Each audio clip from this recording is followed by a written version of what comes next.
Hello friends, welcome to Trifusion 360 channel. आज हम mathematical का जो इम्पोर्टेंट टॉपिक है पाइथागोरस थ्योरम उसके बारे में डिस्कशन करेंगे। ठीक है, काफ़ी बच्चों को ये पता नहीं होता है कि पाइथागोरस थ्योरम क्या होता है, क्योंकि स्कूलिंग से लेकर कॉलेज तक यूज़ होता है। ठीक है, तो पाइथागोरस थ्योरम एक ऐसा थ्योरम है जो पूरी यूक्लिड जियोमेट्री में 3 साइड्स ऑफ ट्राइंगल के ऊपर वो अप्लाई होता है। ठीक है, तो सबसे पहले what is Pythagoras theorem, and Pythagoras theorem को सीखने के पहले सबसे पहले हमें ट्राइंगल के बारे में सीखना है। ठीक है, और ये पाइथागोरस थ्योरम जो है वो ओनली राइट एंगल ट्राइंगल के अंदर ही अप्लाई होता है। ठीक है, तो what is right angle triangle तो हम देखते हैं। ठीक है, ये एक मेरा राइट एंगल ट्राइंगल है जिसको मैं नाम दे देता हूं ए बी सी। ठीक है, vertices A, vertex B, vertex C, that is 90 degree, that is called right angle, and opposite of right angle, that is a capital B, this is small b. Okay, so longest line of the right angle triangle, what longest line of right angle triangle, that is called hypotenuse. Okay, so another two sides are side 1 and side 2, side A, side C. Okay, so आपको क्या याद रखना है, Pythagoras theorem में right angle triangle के अंदर जो भी 90 डिग्री का एंगल है उसके सामने वाला जो है वो हाइपोटेन्यूज है। ठीक है, सपोज आप बोलोगे कि सर ये तो राइट एंगल ट्राइंगल है, सपोज कोई सिंपल फॉर्म में ट्राइंगल दिया है 90 डिग्री में, जैसे कि इस टाइप का कोई भी ट्राइंगल दिया है, तो इसमें कैसे तय करेंगे, तो इसमें ये वाला अपना राइट एंगल हो गया। ठीक है, तो राइट एंगल के ऑपोजिट में क्या होगा, तो ये हो गया हाइपोटेन्यूज। ठीक है, तो capital A small A, capital B small B और ये सी, तो ये हो गया हाइपोटेन्यूज साइड 1 साइड 2। ठीक है, तो ये पाइथागोरस का एक फंडामेंटल था। अभी फॉर्मूला यूज करके उसको कैसे अप्लाई करना है, ठीक है, वो देखते हैं। ठीक है, तो सबसे जो लंबी लाइन होती है जिसको हमने बोला है हाइपोटेन्यूज, तो फॉर्मूला है पाइथागोरस थ्योरम का बी स्क्वायर, यानी कि hypotenuse square is equals to side 1 square plus side 2 square. ठीक, hypotenuse square is equals to side 1 square plus side 2 square. अभी फर्स्ट वाली जो फिगर है उस केस में क्या बनता है, हाइपोटेन्यूज हमारा बनता है small B, B square is equals to side 1 यानी कि ए स्क्वायर, साइड 1 की जगह पे लिखेंगे ए स्क्वायर, साइड 2 यानी कि सी, ए स्क्वायर प्लस सी स्क्वायर। ठीक है, एक एग्जांपल मैं आपको एक्सप्लेन करता हूं। ठीक है, इस टाइप का मेरा एक राइट एंगल ट्राइंगल है।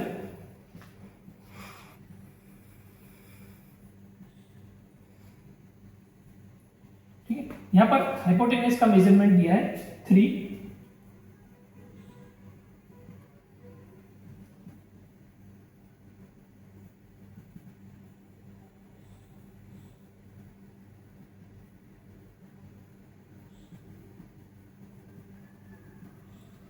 बी की वैल्यू दी है 5, ए दिया है 3 और सी की वैल्यू दी है 4। ठीक है, अभी हमको इसे प्रूव करना है, वेरीफाई करना है कि ये पाइथागोरस थ्योरम यहाँ पे अप्लाई होता है कि नहीं होता है। तो सबसे पहले हमारा फॉर्मूला क्या था, हाइपोटेन्यूज स्क्वायर। यहाँ पे हाइपोटेन्यूज कौन सा बन रहा है, लॉन्गेस्ट लाइन कौन सी है, B, B square hypotenuse square is equals to side 1 square. Side 1 square मतलब साइड 1 कौन सी हमारी ए की मेजरमेंट है 3 प्लस साइड 2 स्क्वायर यानी 4।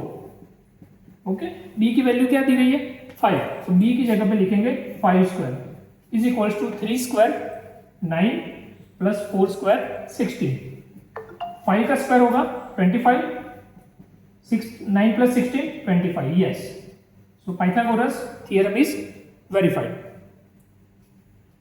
यहाँ पर फ्रेंड्स दो एग्जांपल दिए गए, जैसे हमने पाइथागोरस का कंसेप्ट क्लियर किया तो उस कंसेप्ट का यूज करके हम ये दो सम सॉल्व करने वाले। ठीक है, तो फर्स्ट क्वेश्चन में कुछ ऐसा केस दिया है कि b is equals to find करना है हमें।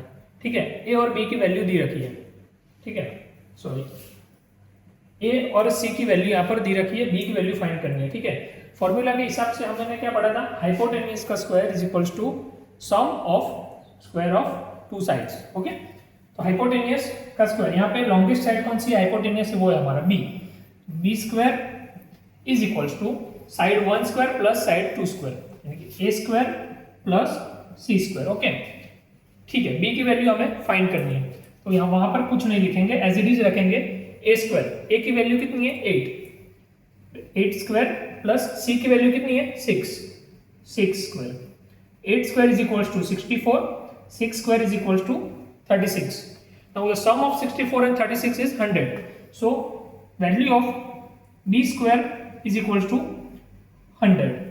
Now we have to find the value of b, and we got b square. Value of b square is equals to 100. So value of b is equals to square root of 100. ये जो square है वो यहाँ से remove करेंगे तो सामने की साइड पे स्क्वायर रूट लगेगा, ठीक है, और 100 का स्क्वायर रूट क्या होगा 10। सो b की वैल्यू हमें मिली 10 यूजिंग पाइथागोरस थ्योरम। ठीक है, ये कुछ थोड़ा डिफरेंट सम है, पाइथागोरस थ्योरम का यूज करना है, बट करना क्या है, इसमें ऑपोजिट दिया है, ए फाइंड करना है, बी और सी हमको दे दिया है। ठीक है, तो सबसे पहले हम हमारे फॉर्मूला है वो पुट करेंगे। फॉर्मूला के हिसाब से हाइपोटेनियस का स्क्वायर, हाइपोटेनियस यानी कि सबसे लॉन्गेस्ट लाइन, जो कि हमारे पास है B, is equals to side 1 square plus side 2 square, so A square plus C square. ठीक है, now what is the value of b, that is 15. okay, 15 square is equals to a square, a की value हमें find करनी है। Okay, so as it is रखेंगे। what is the value of c, that is 10, and c square की जगह पर 10 square। ठीक है, now what is the value of a 15 square, एक और शॉर्ट ट्रिक है मेरे पास स्क्वायर याद रखने की, वो मैं नेक्स्ट वीडियो में लेके आऊंगा आपके पास। 15 square is equals to 225 is equals to a square plus 10 square is equals to 100. Now we have to find value of a, so we have to side a square. So a square को हमने side कर दिया, ठीक है, बाकी क्या रहा 225 and 100, तो 225 माइनस 100, तो a स्क्वायर की वैल्यू आई 125।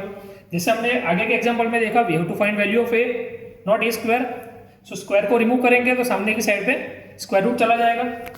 सो ए के ऊपर से मैंने स्क्वायर को रिमूव किया तो स्क्वायर रूट लगा सामने की वैल्यू पे 125। फर्स्ट केस में 100 था, वो परफेक्ट स्क्वायर था, इसलिए 100 की वैल्यू हमें मिली 10। 125 कोई परफेक्ट स्क्वायर वैल्यू नहीं है, सो आंसर रहेगा A is equals to square root of. तो फ्रेंड्स, ये जो हमने एग्जांपल्स देखे, कंसेप्ट देखा, तो उस हिसाब से मैं आपको एक होमवर्क दे रहा हूँ, आप घर पे सॉल्व करिए और इसका क्या आंसर आता है मुझे कमेंट करके बताइए। मैंने एकदम सिंपल सा सम दिया है, स्कूल के बच्चों को इस पर ज़्यादा फोकस करना है। हाइपोटेनियस की वैल्यू फाइंड करनी है, दो साइड्स की वैल्यू मैंने दी गई है, पाइथागोरस थ्योरम का यूज़ करना है। क्या आंसर आता है मुझे कमेंट करके दिखाइए, और आपको कोई भी टॉपिक में डाउट है तो आप मुझे कमेंट करके पूछ सकते हैं। स्टेप बाय स्टेप अलग अलग टॉपिक के वीडियो में दिखाने वाला हूँ, तो प्लीज़ चैनल को सब्सक्राइब करिए, वीडियो को शेयर करिए और लाइक करिए। Thank you for watching.